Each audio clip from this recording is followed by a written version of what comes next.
So how many podcasts have you guys got done now? 3. This is the 4th. Yeah. We'll film one more tomorrow. Yeah. Then we've got another 2 that we're going to film in 2 weeks' time.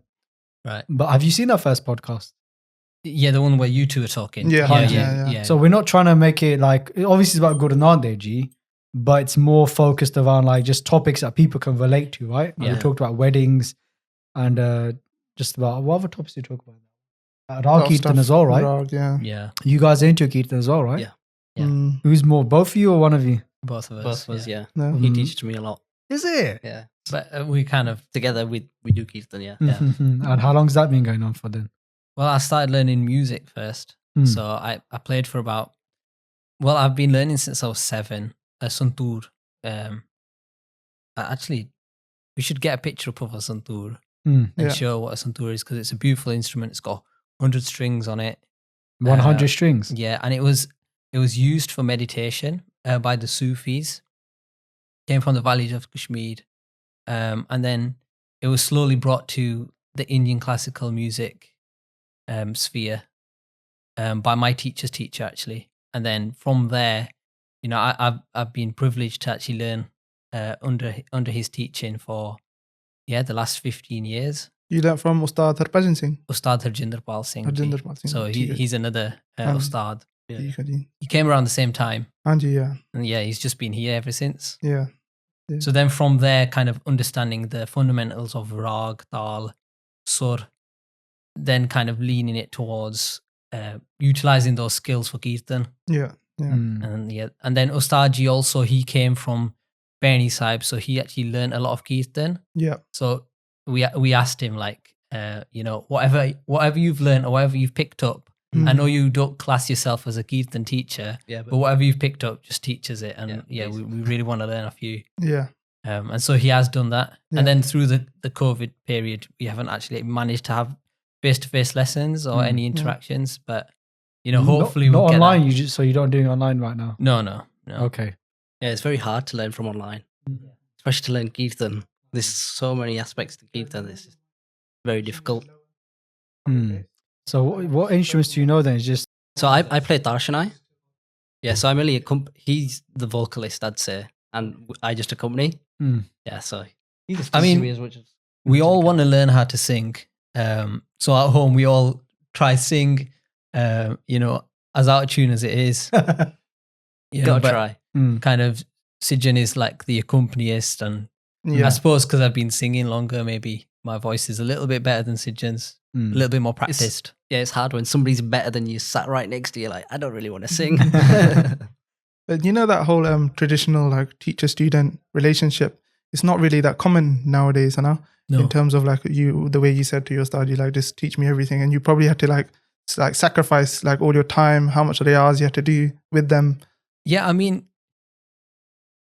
when I started, I was new to the whole idea of this, like, well, they call it the guru-shishya relationship, this teacher and student relationship. I was new to this whole idea. Yeah. And it was my Ustadji who introduced it to me in such a brutal way. You know, he said, you know, you have to do peri hath to your teacher. And he said, I'm not moving until you actually do peri hath. It's a new concept for me, brought up here. You know, so my dad was there and he waited for me to do peri hath to my Ustadji. So it was quite hard to do that initially. Yeah. But then I suppose you do slowly understand kind of where this whole guru shishya thing comes to. Yeah. And the idea of being humble in front of a teacher. even in today's world, a lot of people would be like, why would you do that for? Why would you do peri hat to somebody else? But even if you just look at our parents' generation, they would do it to their parents or to their grandparents, right? Even some people in our generation will still do that out of respect to their grandparents. I guess it's something that we've just lost in general in this generation, that people just see that as like, no, we only matha take to Guru Granth Sahib Ji Maharaji, and we can't show any respect to anyone else. Yeah. But actually, one generation ago, that was the norm. Yeah, and I think there's something special about it, especially like say you go to your bibi or your baba, and if you did peri hat, I mean, it feels a lot more respectful than, you know, the traditional side hug now that we've got. You know, I think there is something to be said about it being a gesture of love, appreciation, and humility. Yeah. And it is a different relationship that you have with a person than you do have with Guru Granth Sahib. That is completely different. And that's not really in a physical way. It is spiritually, you're attached more to the Gurbani than you might be a person. Anji. You know, and the action isn't necessarily what dictates that relationship. That's beautiful. Just the idea of Guru Sahib being our Isht, being our true love, right? Yeah. And just showing that respect. We're showing respect to everyone, right? So thank you for talking about that when it comes to Kirtan and your passion for. And how many years has it been then since you guys started learning Kirtan? I mean, started learning, it's not been that long. Okay. But being involved in music and kind of understanding the structure that Kirtan is presented in, that's been like all our lives, really. Waheguru. And that's just one form of art, right? Yeah. And another form that we're going to be talking about a lot today as well is about storytelling. Yeah. Right, and animations, right, which is really cool. I'm sure we all like animations. Quick question. When you guys were younger, what type of animations did you guys used to watch? Okay. Horrid Henry. Yeah. Horrid Henry used to watch Horrid Henry. The one with the red dog. What was that called? Clifford the Big Red Dog. Yeah, that was a good one. Yeah. There was also that other one. Then slowly, like Disney Channel, we were still the Disney Channel era, so you got your Phineas and Ferb. Yeah. I never watched That was any of that was later. That on, was though. later on. Like, Okay. we were Around 10. pushing it a little bit. I think you are, because I think we're the same age probably as well. And you're talking about Disney and stuff. Mine's probably Simpsons. Yeah. That's what I could. Same. Dennis the Menace. That was Oh, good Dennis as well. the Menace. Yeah. So what do you guys think about storytelling, the power of storytelling in general? I think throughout time, throughout our history, we've had storytellers and we've had storytelling. I mean, in Guru Granth Sahib, you hear the story of Harnakash and Prahlad, and you take some morality from that.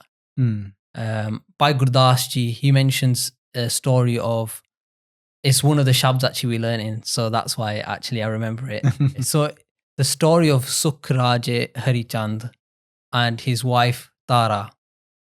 And in the middle of the night, Tara leaves and she goes to the temples to pray. Actually, Bhai Gurdas Ji mentions the word Gurbani. Yeah, even though it's an old tale, like before the Gurus actually wrote what we call Gurbani, he said that Tara, she went to the temples and she was meditating with Gurbani. And the Raja gets up in the middle of the night and sees that his wife's not there, you know, and he thinks, man, she must be doing something, you know, unwifely. Yeah. You know, she's doing something inappropriate. Where is my wife gone in the middle of the night? Yeah. And one night he's awake and he follows her. And he sees that she's outside the temple praying. But obviously, because maybe in his mind and his spirit, he doesn't understand the power of meditation. He just thinks she's wandering in the middle of the night. She's with these random people, Yeah. you know. So he steals one of her shoes as a way that when she comes back, he'll look at it, he'll be able to show the shoe, and she'll say, you know, her dignity might be, It's gone. it's gone. Yeah. So she notices that the shoe's gone. She knows that the Raja Harichand, he's taken it, and with the sangat and the meditation and that spirit that they've invoked and that power that they've managed to manifest, Yeah. they actually bring that shoe back, or they make the shoe come back, you know.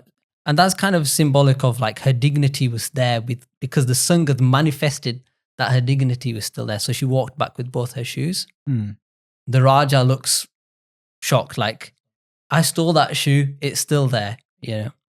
And she tells him that, come and join the Sangat, meditate, and there's some spirit here which you need to be going to and you need to be involved with. And then Bhai Gurdas Ji just ends with saying, Sad Sangat Vitto Kurbani, that I'm a sacrifice to such a powerful group of individuals, a group of spirits. Yeah, I'm a complete sacrifice that they can manifest, keep someone's dignity intact. You know, and stories like that. I mean, Bhai Gurdas Ji also references the love stories of Hiran Jah, Laila Majnu, all these love stories. So these stories are very important in the Sikh psyche and the Sikh way of thinking Yeah. to gain that understanding. And even here, when we grew up in the West, like going to schools, the way they teach kids is just through these stories. Yeah. They teach them more like morality, how to make good decisions in life. It's just, that's the power of storytelling, right? Yeah. Definitely. Just if you look at the word in Gurbani, you may have the word Sakhi, for example, right? And Sakhi you may translate simply as story, but they can also mean Sikhya. So it's not just a story that we hear, there's a teaching behind it. That's what Sikhya means, right? So like you just shared that story right now, the teaching that I got from it was that I need to go into Sadh Sangat. Yeah. I need to experience Sadh Sangat. What's really cool is that when you're telling the story to us, I was hooked. Yeah. Because I wanted to know what was going to happen. What's going to happen with the shoe, right? Yeah. What's going to happen to the wife, right? When is he going to hit her with the shoe, right? Yeah. That's just a joke, but you get it, right? So very powerful. And Guru Sahib talks about this in Gurbani, and they say, Guru Sakhi antarajagi ta chanchalam mata tyagi, which means that when we listen to the Guru Sakhi, the Guru Sikhya, Guru Sakhi antarajagi, inside us, something starts to manifest. And ta chanchalam mata tyagi, that mind of ours that is fickle, that doesn't sit still, like kids at school, right? It's hard to make them concentrate. So like I've taught a lot of kids, for example, and they don't pay attention if you just talk to them normally. If you tell them a story, then their mind starts to sit still and it doesn't like bounce up and down like a monkey all over the place, right? And another cool thing is that when it comes to the word Sakhi, it can also mean to witness. So you're actually there witnessing the story yourself. So it's very powerful storytelling, right? And we were talking about this earlier about what were you saying about when it comes to like stories in the past?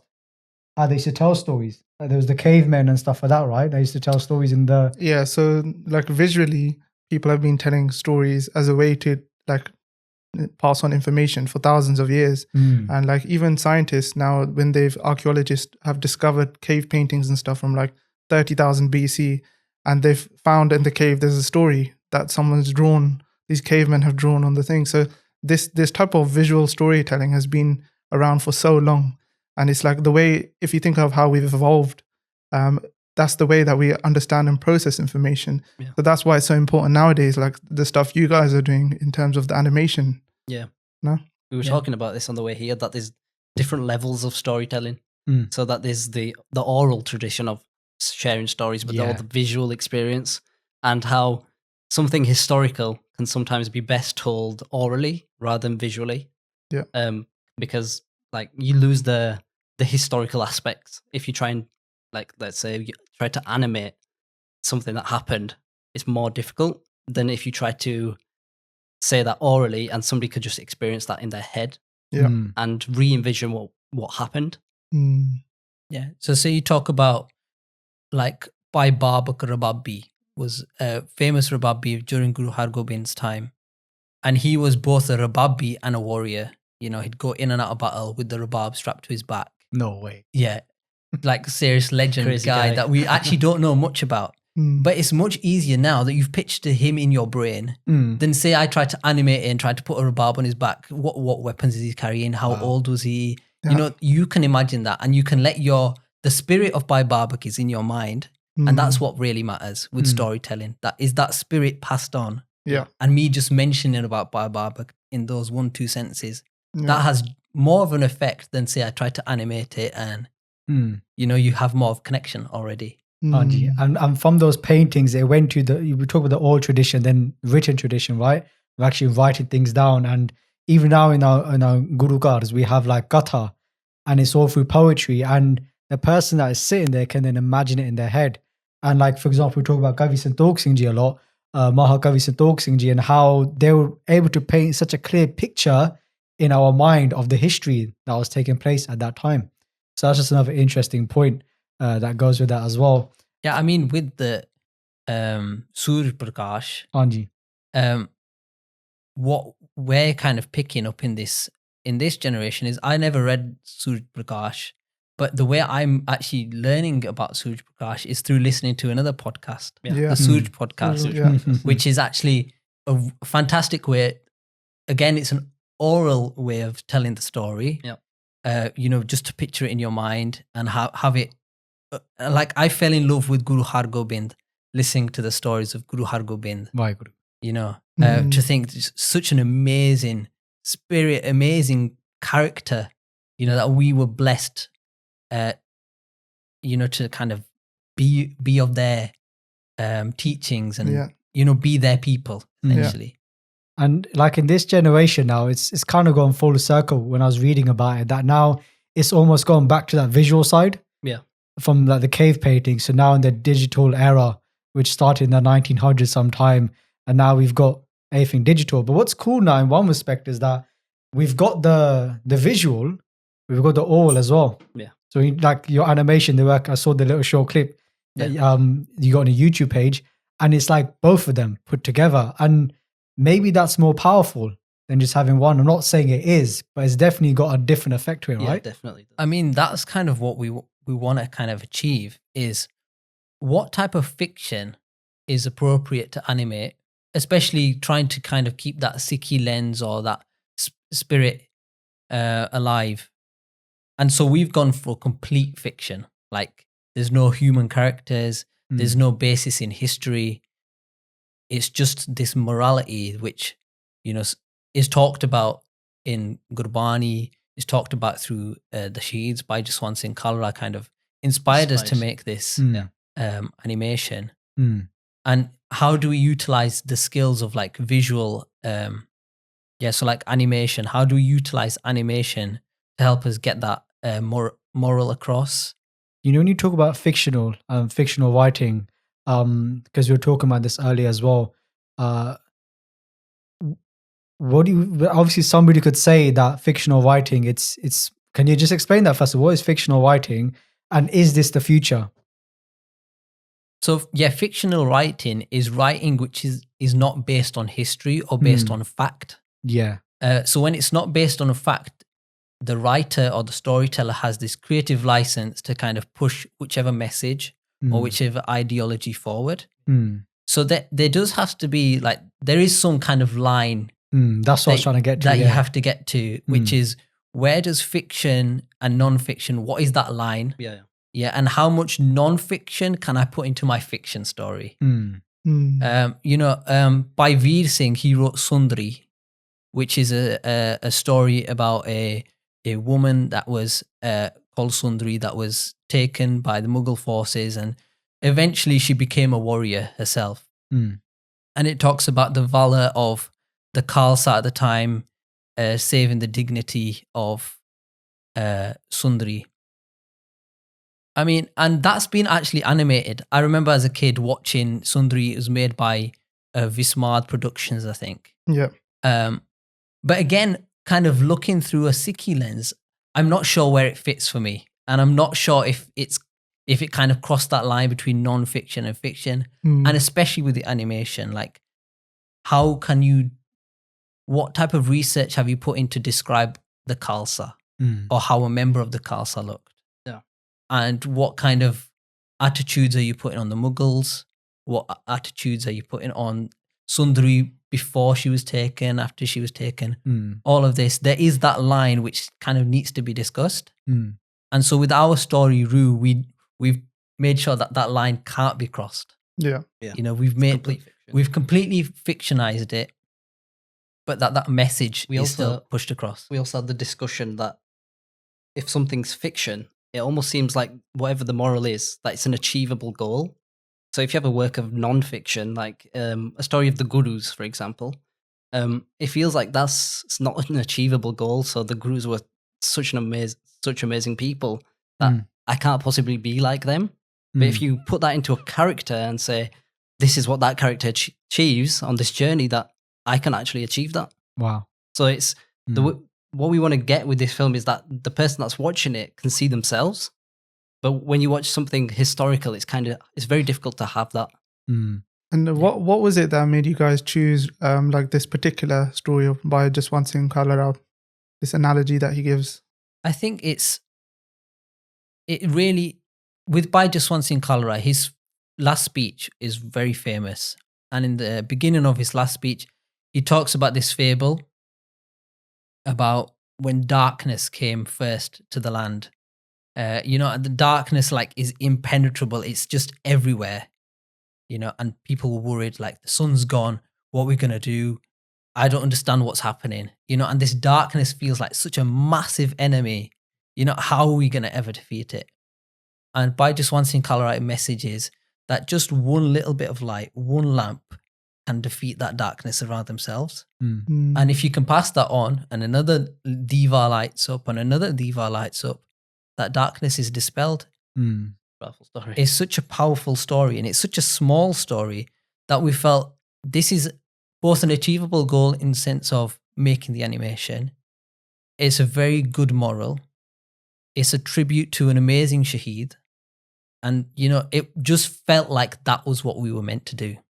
And just on Bhai Jaswant Singh Khalra, for people who don't know about who they were, could you give a bit of information about them?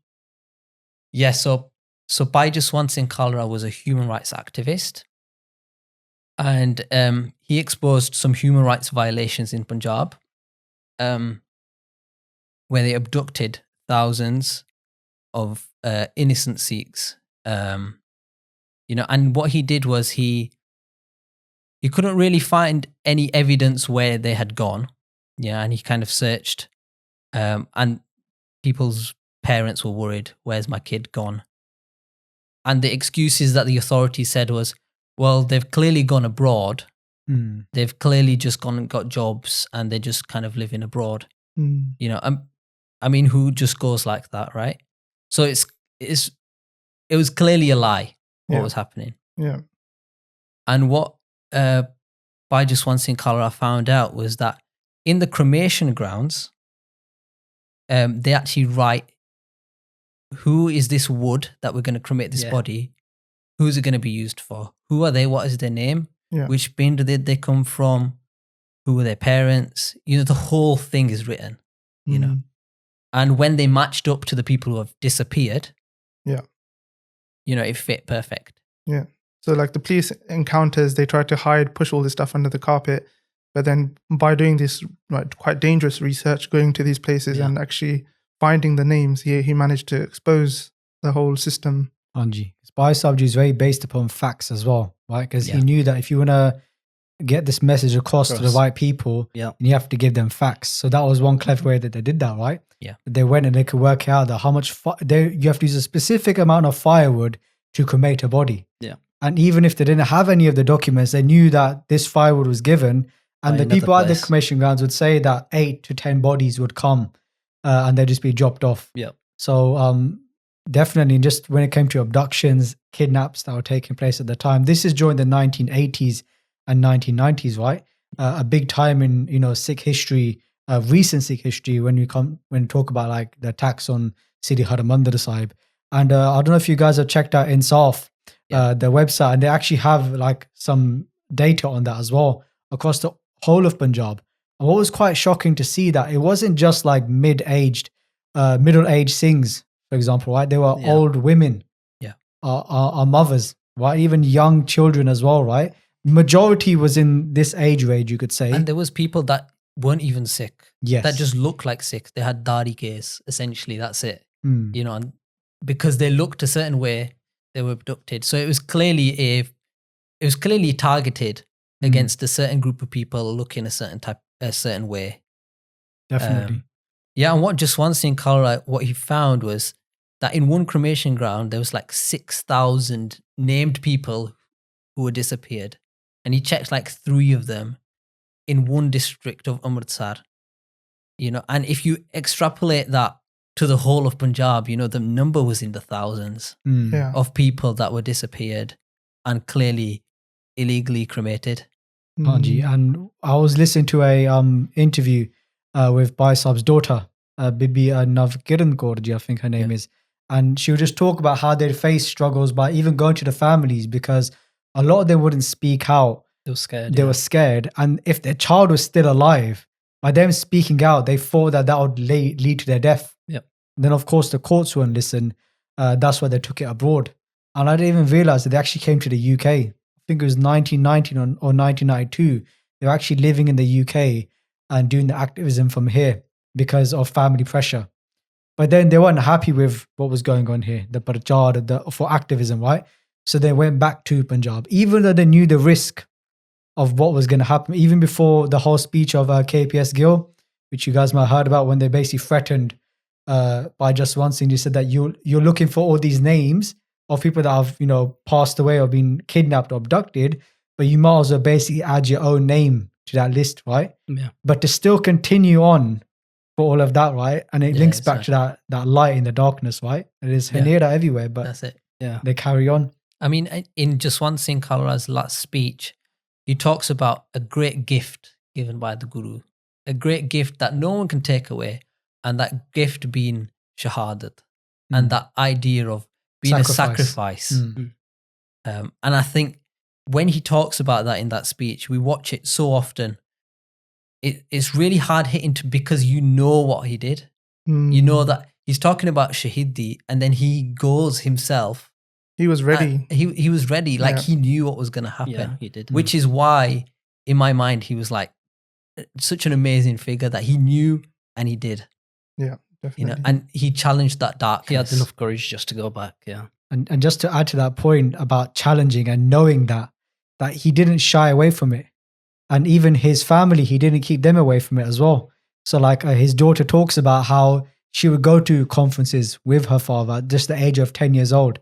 And she would see everything that they're doing. Because in today's world, I can see it where it's like sometimes when we do a certain seva, we try and keep our family away from it. And it's something that we take upon ourselves. But they embraced it. And they wanted to show their family what they were doing. And now they follow that same seva of being activists. Right? So how important do you think it is for us to give this message to the younger generation?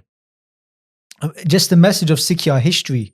Yeah, it's very important to give this message, but it's how you give that message and the new way that children are exposed to history and exposed to fact and exposed to morality.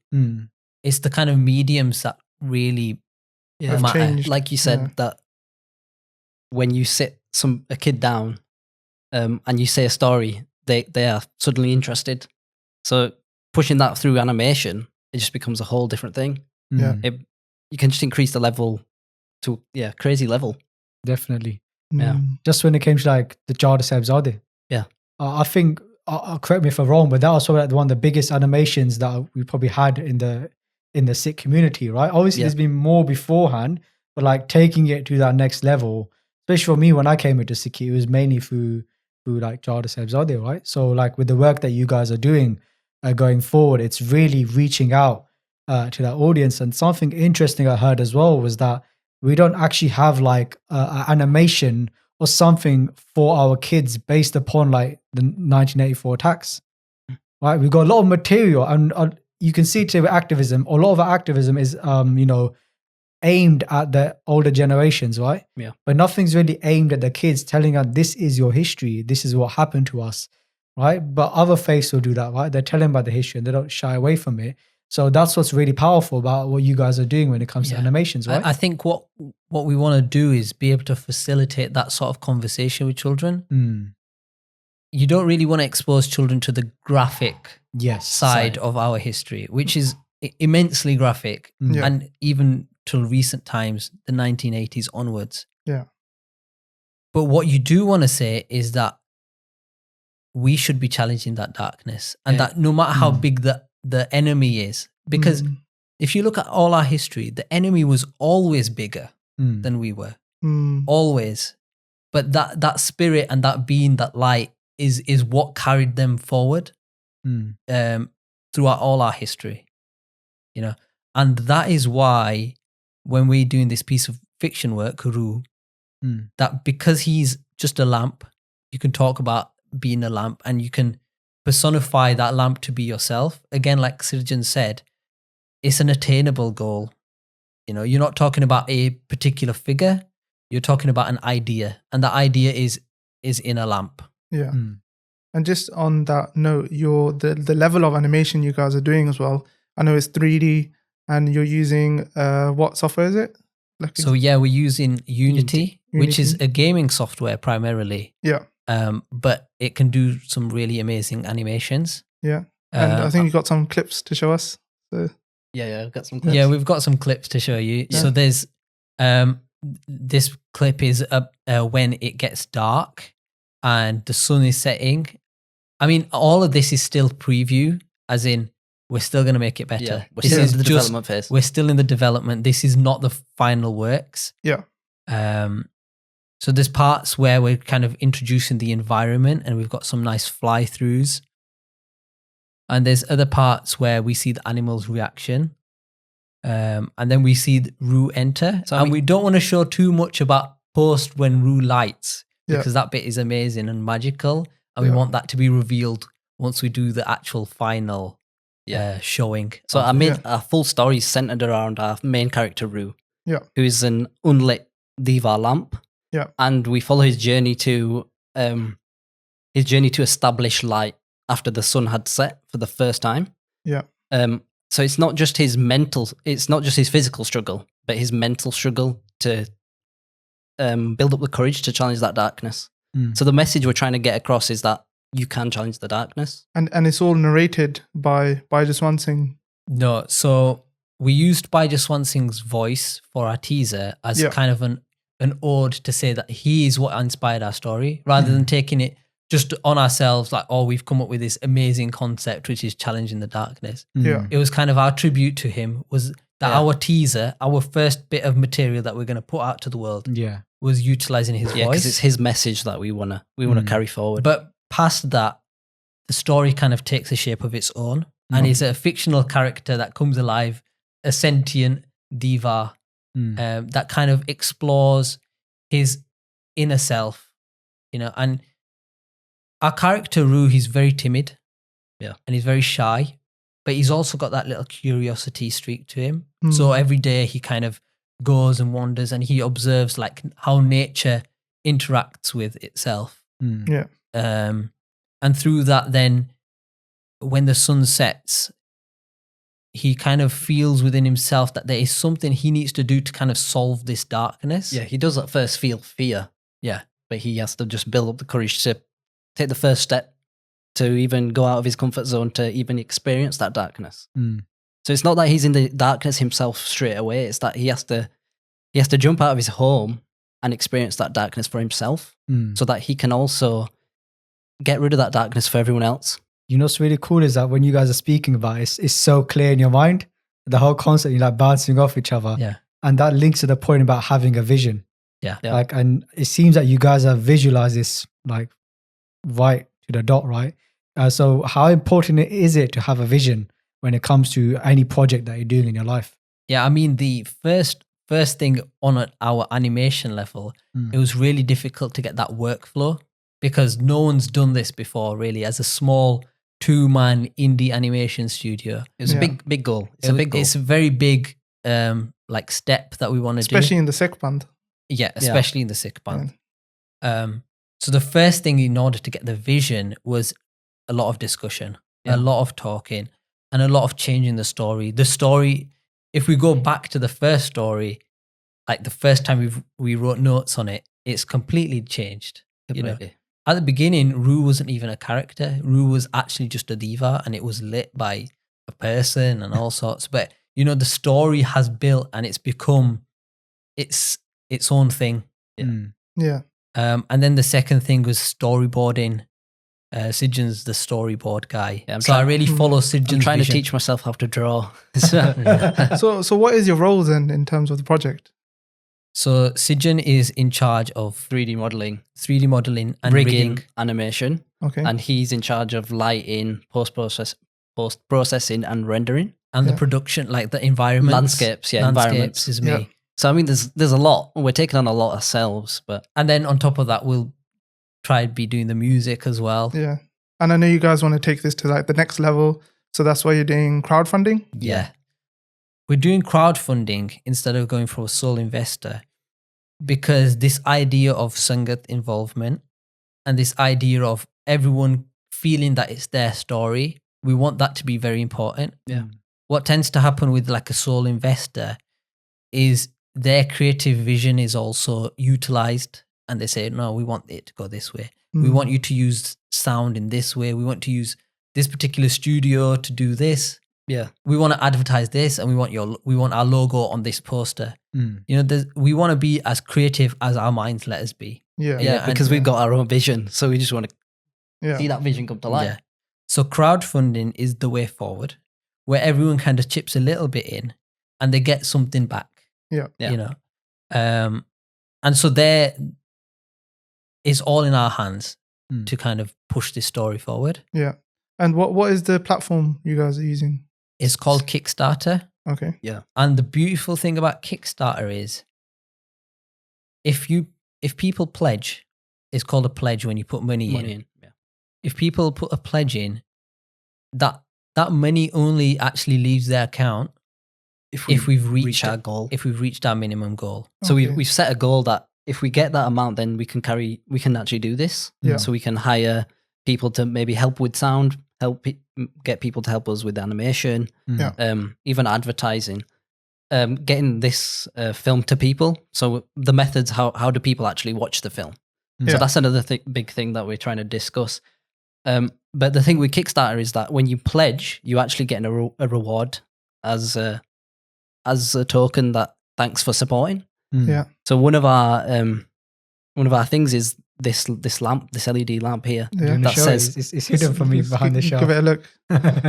For people who are only listening, you can check out on social media. So obviously this is just one of our awards, but we have more. I even have a keyring here. So if you pledge at the £10 amount, you get an eye. So everything's inspired by I challenge the darkness, because that's the underlying message of the whole story. Yeah. So depending on how much you pledge, the better the reward you get. So it's just appreciating people and saying thanks to support. Thank you for supporting creatives. Is this what you guys are doing full time then, in terms of just work on the animation one, or do you guys have other duties or jobs that you're doing as well? No, so really right now we want to push our skills to the level, and we want to use this animation as a way to kind of gauge what the market wants, like to see, do people want a story like Rue, and can we make this viable? Like, can we make another one? Because we would. Yeah. If this works, we're definitely going to go back to the board and kind of make another story. We're trying to spend as much time as we can on it because it's a learning process. If you haven't done it before, you don't really understand what goes into it. So well, actually, I did a bit of research on this because we had an idea a while ago about making have you ever seen Dragon Ball Z, Dragon Ball, that kind of animation? Yeah. We were thinking make that type of animation of Sikh Ikhtias, of a battle. So it's like for kids, that would be awesome. They could see the whole battle and everything and really inspire them. And then I was just looking online for quotes on animation studios and stuff. And it was in the hundreds of thousands for per episode. Yeah. The amount of effort goes in. It's crazy. Huge. It's crazy, the amount of work. I mean, the more you put in, the better the animation. It's quite very simple. And it does take a long time. We've been at it, kind of learning our skills for the whole of 2020. What is your guys' backgrounds in? Where have you studied in? So I studied biomedical engineering at King's College. And I studied manufacturing engineering at so college. We didn't do any animation work. Yeah. In our actual studies. But when I got back home, I did use Unity in my degree. Yeah. But I used it for virtual reality. And I also used 3D software for modeling, so modeling manufacturing parts. But then we just realized that we can utilize this to actually create something creative. So have you always had a passion for animation design and stuff? I mean, I've always enjoyed watching animations, and I've always felt especially the level of a Pixar short, for instance. Yeah. They're small, but their message is so amazing, and I love watching them. Yeah. You can just watch them again and again, and that's really what we want. Just keep pushing that moral, that challenge the darkness. I mean, there's one of these Pixar shorts is about this little bird, and she's worried about the water, and she discovers that if you go and submerge yourself in the water, you can see where your food is and stuff. And so she, rather than fearing the water, she realizes that water is an opportunity to get food. Yeah. It's very simple, but discussing it, it's if you overcome your fears, you might find that there's something beautiful on the other side. Yeah. Definitely. Something simple like that. And it's amazing that children can talk about that and try apply it in their real lives. This is just water. You go in and you'll find some treasure. Yeah. And it's amazing you guys are pushing for that kind of level. Like, I don't think there's anyone in the Pant at the moment who's pushing for this. So and I hope that we can support this long term, because it's just on that note in terms of like Sikh creatives. I don't think personally that there is much support nowadays. It's slowly building and growing. Like, I know a few people, musicians, Raag Kirtanis, they're using Patreon. Yeah. So like they're getting a constant support monthly from that now, which means they can support their families, but at the same time give us really good content, like quality Raag Kirtan content. But yeah, I think long term, this is the way to go, especially for Sikh creatives. Yeah, we were thinking that, like, even in our community, that being a creative is not really seen as a profession. Yeah. It's and it needs to become that. We need to really just push so that if you say I'm an artist, people need to be like, wow, I wish I was that guy. It's inspiring them, right? Because I'm sure when a lot of people listen to this, they may be interested in storytelling or animations or a different form of art. Yeah. But now seeing that other people are doing it and the level they want to take it to, it's going to inspire them to want to take it to that level as well, right? And another key point is having determination. So I'm guessing you guys probably have a lot of determination, right? Because especially what you guys are going to do as well, take it to another level. Has there been any setbacks along the way or anything that's kind of got in your way that you've had to overcome? I mean, for me personally, the setback is my own kind of doubt and my own disbelief that, this is possible. But I think, do you know, with Kickstarter and kind of setting it up, if it works, then it means that the Sangat and the people around you actually want this stuff to happen. And my worry was that maybe people don't actually want this to happen. So it's nothing that you've experienced. It's was nothing just something you felt. Yeah, it's something before that you felt. even trying it. It's that doubt and disbelief in your production. Well, you could say that historically you had like so many types of arts which was supported in like the patronage systems. Like you had like the people who did drawing, paintings, music, fresco, weaponsmiths, so much stuff from the Guru's times. And that slowly died down with obviously all the wars and everything that happened. So it would be really good to try and revive this system in the modern age using these platforms like Kickstarter and Patreon and stuff. Yeah. I mean, we were talking about, because you mentioned about creativity, and we were talking about, so what is creative? There's music, there's art, visual arts, there's drama, there's poetry, there's dance.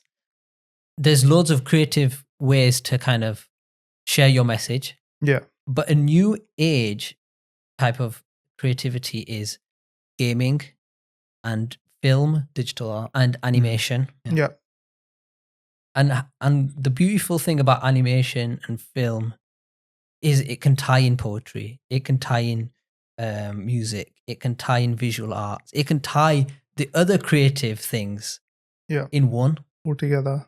And you can actually bring those people with those experiences to join in one piece of one project. That's really what we want to do with our story, and especially with our budget. We want to actually spend that on a fantastic composer and fantastic musicians to elevate our story. Yeah. A fantastic story writer, say we want narration on it, to actually use those right words to kind of give our vision. That's what we want to use those funds for. And I think at some level, with the nature of Sikhs is to push the boundaries and to help somewhere in the world. Help. If you have a skill that can benefit society, then that's your duty to go and give that to society, right? Whether it's giving langar, whether it's music, whatever it is, right?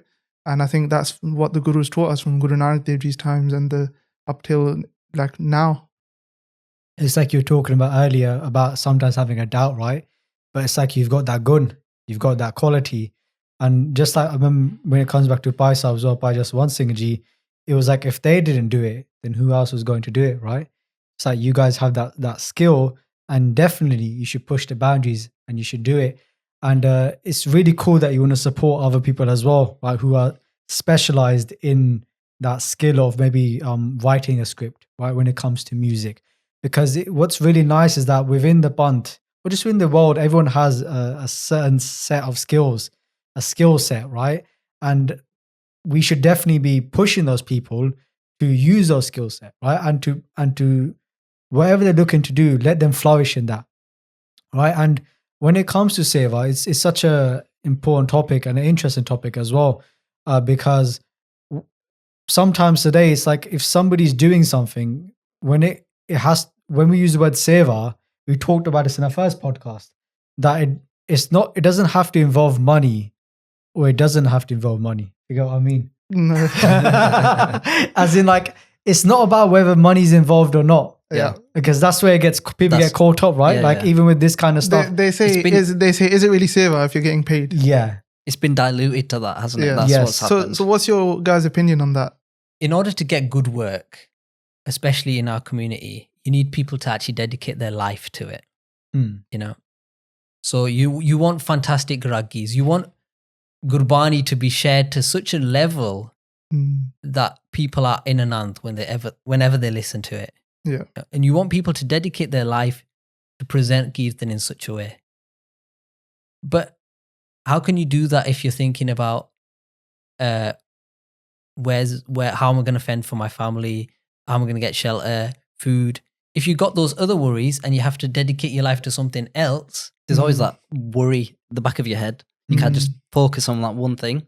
Can't put your 100% in. You're 100%, and that's what you need to get that quality. I mean, if you think about what langar is, langar is a way for you to fulfill yourself so you can think about something else. So langar in the basis, like say food. If you're hungry, how can you focus? How can you meditate? And langar is there as a solution to do that. And I think we're blessed that we can go beyond just the physical food eating langar. We're all fed. We need to go beyond how can we make someone the best artist? What langar can we provide to those people that can make them be amazing artists where they don't have to think about anything else? To feed their mind. Yeah, feed their mind. And just, yeah, I think the way we think about Seva, if we belittle it down to just langar being a food that we feed people, then I don't think we're doing service to the word of Seva. We need to actually push it further, invest in people to become the best artists, best Kirtani, best raggis. Yeah. And that in itself is also Seva and langar. Definitely. So we need to invest in like specialists in different areas, in all areas in Sikhi. We need to have specialists. You need to bring that back.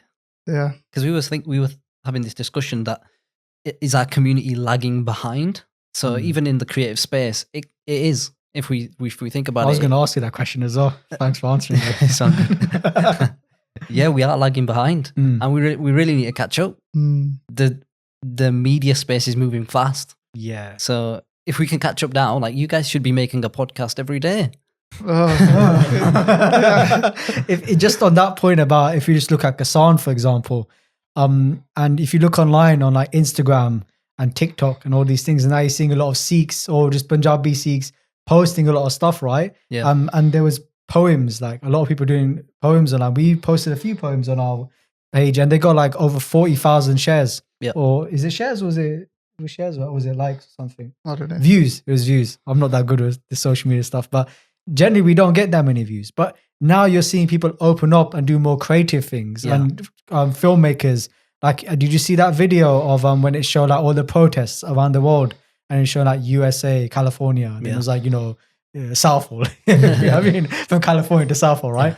But it's all this creativity that now we're starting to see. So that's what I was thinking. We are playing catch up, but it's cool now because it's like we're discovering it. Yeah. all this talent. We're being opened up to it. Yeah. Yeah. I mean, since the farmers' protest, I've followed so many amazing photographers that are coming out of Punjab. Like, I wouldn't ever seen them before because they've really had nothing to shoot that everyone in the world's interested in. Right now, they have the Kisan Morcha. They can take beautiful pictures of the farmers and what's going on, and people are looking at it and thinking, fantastic photographer. Yeah. Yeah. And I think there are creatives in all spheres in our community. Yeah. That we need to tap into and encourage them to come out and share their work. and kind of take it seriously, like beyond a hobby. Take it like, I can actually push this forward. And when we look back at what we did for our community going forward, I can share this as this is what I attribute it to. Yeah. I mean, if you look at during the time of Guru Gobind Singh, in his court, he would have poets. Yeah. You know, and he would have artists and he would have musicians.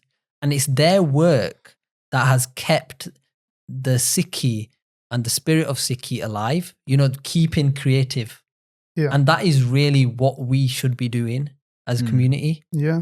I was actually talking about this to Sukhdeep Singh earlier, that I don't think I've ever seen in the UK, especially, anyone write their own Punjabi poetry. And it's everyone's focused on like English poetry and stuff, but it's never gone to the level of like how poets in the past 100 years used to do like poetry in Punjabi, which was just on another level. And if they do, we just don't know about them. Yeah, just because it's not that hurdle, right? No. You know what I mean? So definitely. But I think they would come if they knew that they would be supported. Yeah, definitely. You know, and again, I'm going back to our Kickstarter. The good thing about Kickstarter is because it involves so many people. If someone else after us wants to do a project, they know that, yeah, we're going to get backed. We're going to be able to make it real.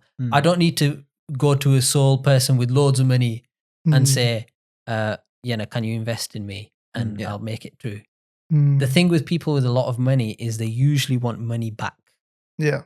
Or some financial return. That's the only way you invest. Yeah. If we have small people who don't mind giving like 20 quid to something with no real wanting that back doubled or something, but wouldn't mind watching something, you know, like say for us, if someone pledged £25, they get like a key ring, they get to watch our animation, they get a little enamel pin. They get little things and they get to watch out. Perks, yeah, they get the perks. Yeah. But that 25 quid hasn't made or broke them. Yeah. You know, and if we get enough people, Sangat members that can chip that little amount in, we can make a fantastic animation. And if it gets successful, it means that other creative people that we've not heard of think, I can put my work on this platform and I will also get backed. Yeah. And it's a way of encouraging the little artists to kind of come forward. So I guess it's really important to build that creative network where we have Sangat that will support anyone in that network. And using these tools is fantastic, like Kickstarter. And yeah, I mean, one thing that's lacking as well is a communication between artists and creative people. I mean, imagine if a musician and a poet managed to get together on a level and produce a piece of work. And what could be produced? Imagine a musician and a visual artist. What could be produced? But there's disconnect and there's not this community that's been built. Yeah. And a way of making projects and having that discourse to produce something amazing. So that's definitely lacking and something that we need to work towards. I guess by doing this project, you're kind of leading the way then, right? Yeah, that's what we want to do. We want to actually say, look, you're a fantastic composer. I can actually let you have that time, financially give you that time to make a fantastic piece of work. Yeah. You know, it's not favors. We're not saying, oh, can you do it? It's free labor. Help us out. It's do it seriously. Yeah. As a job, and we can make something amazing together. So what's the long-term goal? I know you guys got your own studio. Yeah, Adrak Studios. Adrak Studios. So after this animation, we're hoping to make more animations, but we're also hoping that in years to come, we'll make some fantastic... We will have produced a game. Like a really good, high-level game. Yeah. But obviously that's a bigger task than the one we've already got. So we're starting off small. Like if we get backed with this, we know we can push this further. Yeah. You know, this is kind of our little test the waters. I mean, we've had a lot of conversations, so we've done a lot of networking. So that if in the future, if we decide to do a game, we get way more people on board. What kind of game would you want to do? like Call of Duty or something. I mean, it's the best type of games, in my opinion, that I've seen that can be put towards some Sikhi related work would be narrative driven content or narrative driven gaming. Like RPG, story mode Yes, games. that type of game. So there's a few ideas already running through my head about where we could go with that and how it could apply. And the software you guys are using, it's easily transferable, right, into a game. It's a game studio engine. The short film that we're making is in Unity. Yeah. So that is a game engine in itself. Yeah. So it's a really capable software. And that level of quality, I haven't ever seen it in terms of Sikh animation, even compared to like Char Sahibzade and stuff. Crazy to think that just two of you have created something to that level. Yeah, I mean, the tools are there. What's lacking, and I think the expertise are there. Like there are Sikhs that could make so much better work than what we're doing, like with years of experience on these softwares. Yeah. But what they don't know is that it's possible and that people will back them. Yeah. It's hard to take that leap. You say someone's been a software engineer for the last 15 years. They know how to work out how to use this gaming engine. They know the fundamentals of it. Yeah. Are they going to take that leap and say, all right, I'm going to stop everything I'm doing. I'm going to stop my job. I'm going to focus on this animation, make it the best it can in the hopes that it gets accepted and it's get bought and it actually brings me something back that was worth my time. Yeah. And with we you hope guys, to be those first people to take that step and say, yeah, look, if you're fantastic, come and make something amazing. And so with you guys, you're not doing anything else, right? So you're going all in with this project. I mean, now we're at the age where we can take those risks. There's no financial burden. There's no responsibilities. So, yeah.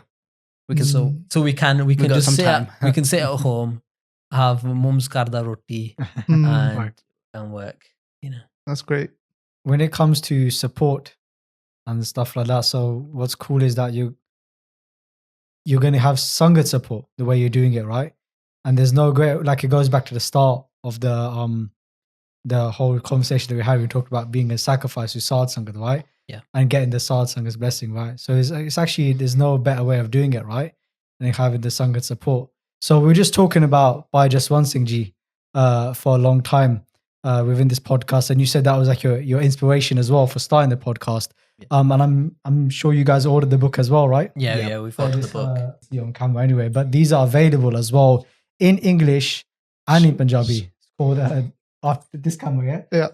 So for those that are listening to this audio file, we'll put the links in the description. But it's available in English and in Punjabi. The Valiant, and this pretty much goes for the Jeevan, the life of Bhai Jaswant Singh Ji Khalra, and also the history of, you could say, the history of India and the Sikhs from the 1900s onwards as well. So if you want to purchase one of these books, you can get it from mightykhalsa.com from the UK, or from People.org as well if you're looking to get it abroad in, I think it's from America and Canada and those places. And then there's many places in India as well, which are also selling this book as well. How did you guys find the book? I know you both ordered it, right? Yeah, we were actually watching the talk that you guys did with Gurmeet Kaur and Navkiran Kaur about the book, and it kind of thought, well, I mean, what an amazing she is. Let's support any sort of work that attributes to him. Yeah, let's support it. Yeah, definitely. And that's all it took for us to actually order the book. And just when it came to that, listening to that interview as well, what was really cool was that they were saying that Biosubji focused on one thing. This is kind of the point I was trying to get to earlier, right? That they've put all their energy into just activism. Yeah. Right? Because of course, there's a lot of things that we need to do in the world, right? There's a lot of different topics that we need to cover. And I'm sure many of us have experienced this. We've tried to do many different things, but it's like we've not put our full concentration into one, given our 100% into do one thing. So it's like finding that thing that we specialize in and just focusing on that. And that's what Biosubji did when it came to activism, right? They put all their energy into that and they didn't put it into anything else. And what was really cool about what Bibi Navkiran was saying was that she kept all her hope in Guru Sahib Ji, right? So look, nobody's perfect, right? And people do make mistakes. But the one person, the one being that we know we can put all our faith into is Guru Saji, because they never let us down. And of course, Sad Sangat. But then when we talk about Sad Sangat, it's not one individual. It's like how you guys were saying earlier about investments and going to one person. Sad Sangat isn't a person, it's the collective, right? And that's actually quite powerful as well, right? It's not an individual that we're putting a hope into, we're putting into Sad Sangat. And Guru Sahib says, Vich Sangat Hadapra Vasse Jiyo. Now within the Sad Sangat is Guru Sahib. So technically you're getting, it's basically going back to the Guru again and getting the Guru's blessings when it comes to doing this work. Hence why doing it through this Kickstarter sounds really cool, because you're just getting all of the Sangat's blessing, but ultimately it's Guru Sahib's Kirpa, their blessings through the Sad Sangat. Yeah. So if I could explain how you could support us on Kickstarter right now, is all right. So what Kickstarter is that you got a certain time limit to get your funds together. So what we've been done is we've got like 30 days when we open the Kickstarter to get all the funds in. Between the time it opens and closes. Yeah, between that time it opens. So do you have like an opening date fixed in? So we don't have an opening date planned yet. Yeah. We want to gauge on the kind of traction and support that we've got. And the way you can actually support us right now is by going onto our Kickstarter and pressing notify me on launch. It's a button, notify me on launch, and you put your details in. And then what it means is that when we actually do open up, you get a notification. For that 30-day window, you get an email notification to say, right, it's open, please support us. Yeah. And the bigger the number of those people that are following our Kickstarter is a good indication that we will get backed in those 30 days. Yeah. If we exceed those 30 days, the times run out and we actually, the project doesn't go ahead unless we've reached our goal. Yeah. So that's why people need to follow. So it just gives us the indication that, yes, it's the right time to open what's your social media tags? Adrak Studios. Yeah, so Adrak Studios. Okay. Yeah, on both. Yeah. And the Facebook. link to that Kickstarter will be in the bio. Yeah. And you just need to follow, notify and launch, and then just check your emails. We're hoping to open it up mid-April. Yeah. So in about 4 weeks from now, we're hoping that we've gained enough traction that we can be sure that we're going to get backed. Yeah. But that's all dependent on Sangat involvement. Help us out by pressing notifiers on launch. Yeah, and follow us on Instagram, because we're most active on there. Yeah, get updates from there. Updates from there. We're on Twitter and Facebook as well. Oh, great. Yeah, And still a bit new. Hopefully you guys Twitter, can put the Kickstarter in the description or something. No, definitely. We'll put in the description. Yeah, And just on that note, I just remembered something earlier about what Bhai Sahib used to, he said in a talk by Jagraj Singh about your circle of influence, area of influence. And it's really important, because a lot of people nowadays, they see all these problems going on in the world, like with the Kisan and with poverty, with all these things. But on an individual level, we can't actually make much difference to those things. We can do a little bit, but it's not actually as much as if you focus on your area of influence, your circle of influence, and you start to grow that and grow it and grow it. And as it gets bigger and bigger, all of these problems in the world, they're slowly going to come under that, in that circle, in that network.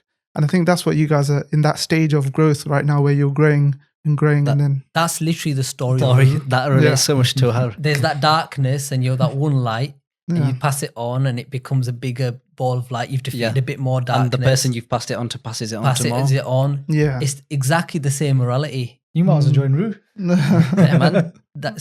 When you were saying that, I was thinking, I swear we're animating this. Yeah. He's going to. And that's what's cool, that now when it comes to social media, it could just be one or two people behind the screen and they can have so much impact. The reach is so big, right? Yeah, and it's limitless. Just a random fact. Do you guys hear of that game Among Us? Yeah. It's like a really big viral game. No idea. It was only 4 people who made that game. It's a very old game, that one. Even up till now. They brought it back. Exactly. It's old, but those 4 people managed to do that, and it's like multi-million-dollar game now. Like crazy amount of people playing it. I mean, we're immensely privileged to kind of be able to sit at home and just mess about on our computers and make something. Yeah. And it's important that we actually utilize that privilege and make something amazing. You know, there's no excuses. When you look at the farmers' protest, they're not home. They're on the streets of Delhi. Their livelihoods are at stake. Their privilege is much less than what we've got. Yeah, it's being pressured. Their privilege. Their privilege is being questioned, and there's a real force being put there. And the way we can help is by accepting how privileged we are and actually using it to do something. Yeah. Yep. That's all we can do here. Yeah. And that's what we hope to do with our animation. The last thing that I just wanted to finish off with, just for the Sangha that are listening, is if you can just share a little bit about yourselves, about your own personal journeys, spiritual journeys. And we touched upon it at the start as well, but anything, just so people that are watching and listening can just get a better idea of who are the creators themselves as individuals. Yeah, so my name is Eeshar, and I play a beautiful instrument called the santoor. We've probably already touched upon this. But the santoor is very unheard of, and it's not been listened to enough, in my opinion. I think it's an amazing instrument, and it's also an amazing tool for meditation. And the reason it's an amazing tool for meditation is because each note is tuned, whereas say on a sitar or a sarod or the rabab or other instruments, because you're playing on one string, there is this leeway with the note. But with the santoor, because you actually have to tune every individual string and you strike it, you make sure that vibration, that frequency is perfect. And how many strings are there? There's 100 strings on this instrument. So it must take ages. It takes ages to tune. If this santoor teaches you one thing, it's patience. Yeah. Yeah, and that patience is kind of tune those notes perfect. When you strike it, that resonance and that frequency should hit straight away. Yeah. And the Sufis knew this, and they utilized that to aid their meditation, aid their singing, you know, and it was played a lot like how the Rabab was utilized with Guru Nanak Dev Ji, where the Rabab is a percussive and melodic instrument, you know, so it can keep that rhythm, that tal, the lay, it can keep that, and it can keep the sur, the rag intact. Both can work at the same time on this instrument. And the santoor is exactly the same, but was utilized by the Sufis. Amazing. And that's the instrument that I play, and I really want more people to listen to it. Yeah. Which is why I want to take it to bigger spheres, and I've been working hard to kind of riyaz and kind of push it further. And like, what's your routine then? Daily riyaz? What does this word riyaz mean for those who don't know? So riyaz is a form of practice. Okay. And it's a little bit different to practice, because what riyaz is you kind of develop on those skills through repetition. And it's building muscle memory and developing your mind. So even kind of learning new compositions and just keep going, but and it's so hammering repetitive away. that it becomes meditation. Yeah. So the power of riyaz is that if you keep going, at some point it does become a meditation in itself, just through music. So it's riyaz has to be riyazed, is what you're That's saying. Yeah. We hear of this in other forms of knowledge as well, like abhyas. When you learn Gurbani, you have to do abhyas of it and all these things. And I think it's a technique of self-development. Yeah. More so that... In the Indian classic, or in the music sphere, it's referred to as sadhana. Sadhana, yeah. So they say you do riyaz to such a point that you get to that state of sadhana.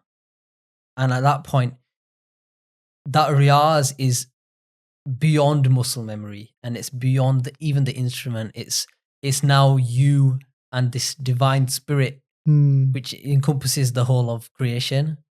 Yeah, so coming back to Roo, because we're both involved heavily in music, 50% of our actual short film is going to be music. So it's heavy on the music side of things. So we want to have an influence of Raag.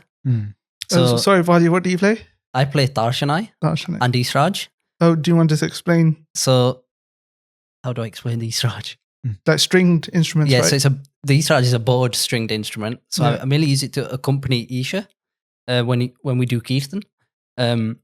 So I first started learning Indian classical music. So that's my background of learning Eeshar.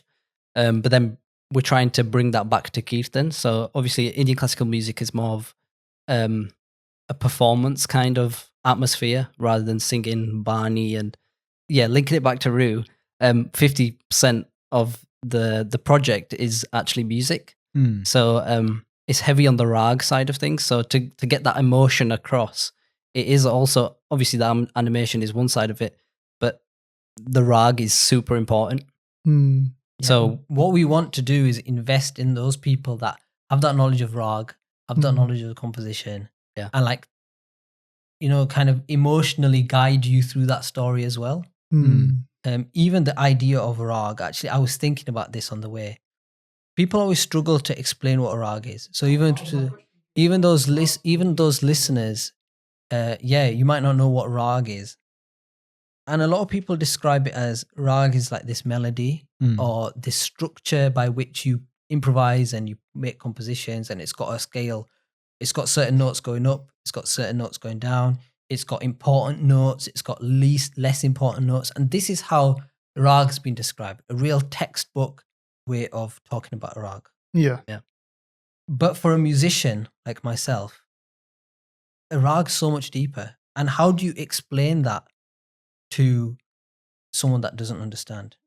And the analogy that I thought of just by myself is, it's like saying, how do you describe your home? You can't describe your home by describing a house. You can't say it's got a living room, it's got a bedroom, it's made out of bricks and mortar, it's got plumbing work. You can't describe it just sounds like everybody's house. You can't describe a home like a house. What is the distinction? The distinction is an atmosphere, an emotion, members of the family, certain smells, just a certain feeling, a certain relief when you enter, a certain, like a certain yearning when you're not there. All these things make a home. And that is the distinction that needs to be made clear, that a Raag is not just something physical. It's this whole emotion side and this atmosphere that you create within that Raag. That's one way of looking at what a Raag is. Yeah. And you can't really describe that with words. Yeah. Another analogy that came to me was a Raag is like your friend. And again, it's the same thing. You can't say you want to describe your best mate. You don't say, oh yeah, he's got brown eyes and he is brown skinned and he looks this way and he wears these kapre, and you can't talk about your friend like that. That's not, you say my friend is funny, my friend is, he makes me happy. That's how you describe your friend. Making that distinction is what is the difference between describing Raag as a figure of notes and moving about and what it actually is as a musician. I think that's really powerful analogy that you've Thank you given. for sharing those, VG. Yeah. Never looked at it in that way. Yeah. So even looking at Gurbani, the Gurbani is split into Raags, right? And if you use the analogy of your friend being that Raag, then when you sing Gurbani, you are personifying your friend. And you are singing Kirtan through your friend's attributes. At that point, there is no you. There's only your friend being the Raag. Your Raag is channeling Gurbani. At that point, there's no sense of I. And that is why Raag was so utilized by the gurus. Because it's not just the notes. Yeah. It's much deeper than that. Yeah. And I think even layered with the amazing poetic form of Gurbani, is just like takes you to another level. Yeah. And I mean that what you guys are doing in terms of like getting specialists to collaborate and bring this Raag with this visual animation, it will be like an amazing end product. Yeah. So we're really excited. Looking 100%. forward to it. Thank you so much. We're really excited to share more with you. We're really excited to even spend a bit more time making it to the next level. What you guys have seen at the moment, what you guys are even seeing on our social media is but a preview. Ideas. Ideas that we're putting forward. we are going to take it even further than that, and it is going to be something to be put on a real high level. We want that the first thing that Adrak Studios produces be something of fantastic quality. Definitely. And that's what whoever's listening or whoever's watching, if you support our project just by following us on Kickstarter right now, but if you follow us by placing a pledge, you're investing in a really fantastic creative piece of work. Yeah, that's really good. And do you have any closing final remarks? Just thank you for having us on here and Yeah, allowing thank you so us much. to kind of share our ideas and our expertise with you guys. Thank you, guys. Thank you. Just one more time for the Sangat, you can find the details for the work that both our VGs will be talking about right now in the description. So make sure you guys support them and make sure you guys follow them as well on this journey that they're going to take us all on with them. Okay, Ji. Thank you so much for your Thank time. you, guys. Waheguru Ji Ka Khalsa, Waheguru Ji Ki Fateh.